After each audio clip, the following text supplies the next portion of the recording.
If you want to save your relationship, it's very important to be aware of the moments when you felt hurt, when you started to feel really disappointed, when you felt that you are started to resent your partner. Because relationship is like room. And if you don't clean that room, all the trash pile up.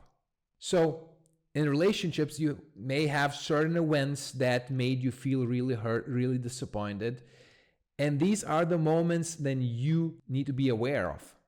Because all this emotional debris that is being left out of these situations is piling up in your subconscious mind and make you feel worse and worse about yourself, about your partner, about everything that is happening in your life. So you don't want to get to the point, because if you don't clean your room, trash pile up, it's very hard to clean it. You just want to leave it. You just want to get out of the room and get on with it. That's the same with relationship. If you build up all this emotional debris, all this hurt within you, you come to the point where you just don't want to be in a relationship anymore, and it feels like you are stuck. You don't want to get to that point.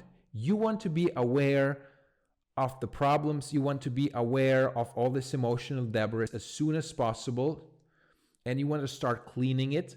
You want to start looking for solutions with your partner, talking with your partner, trying to make things better before it's too late. Because when it gets too late, it's very hard to change things.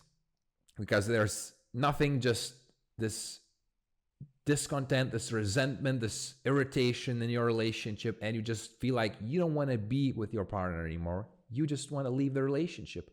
So be aware of the moments that make you feel really bad in your relationship and start changing things now.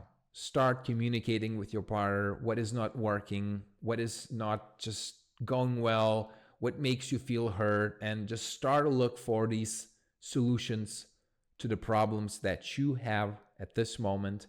Don't let them accumulate. Don't let things get worse.